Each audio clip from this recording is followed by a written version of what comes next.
All right, everybody, how's everybody doing? We're back with another video today. It's Brandino from BC Builds. Basically, today what we're going to be talking about is the 5 things I like about the GTI. Like, hands down like, and what is most definitely going to stand out if you own a GTI. Yeah, I'll start listing by the 5 things. And number 5 in my list, I'm going from my least like thing to the biggest like thing that I have for the vehicle. Number 1 is the plaid seats that come in the Wolfsburg edition. So I hate leather. It's sticky in Minnesota winters. It's cold. The humidity gets it very sticky, so your back is just sticking to it the whole time. The nice thing about these Wolfsburg seats, you still get heated seating, as well as you can still adjust it and everything, and you don't have to go through the super cold seat or the sticky seat that you're going to sit in the wintertime. Number 4, I'd say, is how sturdy the GTI actually is. So compared to driving this in the Miata, I feel like in the Miata I'm going to get blown away by high-speed traffic when you're at a stoplight, or when the wind is really aggressive. I feel like the car is just going to flip over and you're going to basically want to be one of those cars on the side of the road. With the GTI, I feel like you don't get that at all. That's the nice part about it. It's so sturdy. Even if you're going at high speeds, you don't feel like the car's going to tip over. The car doesn't sway back and forth when the wind is going on. So that's what I love about the GTI. You always feel like you have a sturdy ride no matter what. I don't have any complaints about the vehicle being too stiff. The nice thing about it, you do have control over the GTI. It feels like you have a lot more control than any other car that I've driven. And I've driven a Lancer, GTI, Del Sol, Civic, Miata. I test drove a few WRXs, and the GTI has always stood out to me. I had a 2013 Focus ST. I'd take this hands down over my Focus ST. Number 3 is going to be the key fob. Well, the key. That is my favorite feature on the GTI right now.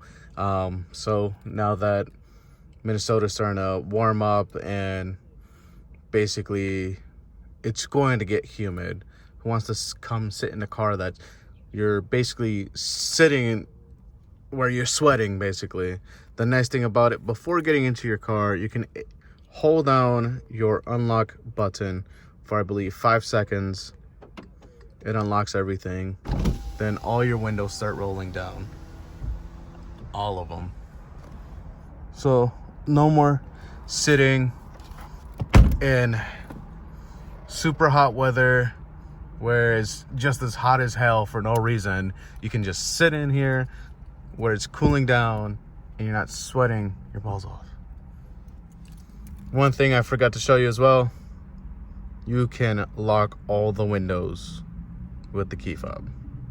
Well, roll up all the windows with the key fob after you just roll them all down. You hold it for 5 seconds. Start rolling up. So you don't have to worry about, hey, I forgot to roll up any of my windows. You just literally hold the lock button for 5 seconds and all your windows go up. And then your car locks with it. So you don't have to be paranoid about, oh, did I leave my car open? Did I leave a window roll down? That's the nice thing about it. Don't have to worry about it with the key fob. Then we're down to numero 2. And that is the DSG transmission. I know I'm very manual about everything myself. I love manual vehicles, but the DSG transmission just makes sense for my daily commuting. If I have to go somewhere and it's traffic time, it's just a really big pain just switching into first gear, getting into second. It's just a really big pain if you're stuck in traffic. It's not worth it. Also, the nice thing about it, if you're looking at tuning your GTI, and say if you were to go to Stratified and you want to make more power, DSG is the way to go, or you have to upgrade your manual clutch. The reason why is because I believe that there is a peak on like how much gear ratio you can get with the tunes. So that's what's very restrictive on the manual end.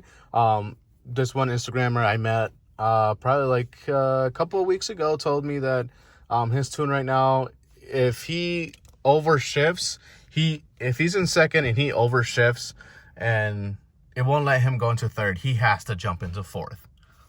So that's, I'd say, the one thing, a bad thing about it.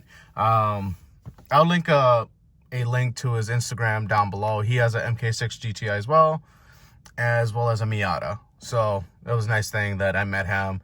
We bargained a deal. I got a high flow downpipe from him. That was really nice. But yeah, if you're going for power, I recommend the DSG transmission. Also, you can still have fun with it. You can do your little burnouts. We'll try to at least. And it still shifts really smoothly. I have no complaints about any of the shifting. You can put it into the paddle shifter mode and you can downshift, you can upshift. I have no complaints about it. It shifts like butter. I have no complaints about it. So if you're looking to choose between DSG or manual, I'd honestly go with the DSG. But it all depends on what your preference, how much power you're looking at relatively getting for the vehicle, as well as what modifications you want to do to your car. So, no complaints here. No preference. I own a manual and an automatic. Last but not least, what I like about the GTI is the power it makes. The power that it makes stock is very sufficient. Obviously, I want more power than just the 200 wheel base horsepower. My car is still relatively stock. I have no complaints about it. I do want to start modifying it and start tuning it. This right off the bat is most definitely faster than my Focus ST. The Focus ST I had, I'll put a video in it of it here in this video, but yeah, this is much faster than my Focus ST, as well as I don't have to worry about the transmission. The transmission on the STs are sometimes glass cannons. Sometimes you luck out and you don't have to switch the transmission. But I find it that finding parts for the GTR is more relatively easier than a Focus ST would. I'd still take my GTI over my Focus ST, but damn, that Focus ST was stanced. I'll put some pictures and some videos of it on here. Other than that, those are my top 5 things that I like about the GTI. Next week I'll start doing a video of what I hate about the GTI. So stay tuned for that. Don't forget to like, share, subscribe, and ring the bell so you get notified whenever I post a video. Who wants to miss a video? Who wants to miss Brandino's videos? All right, everybody. This is my moment to shine. This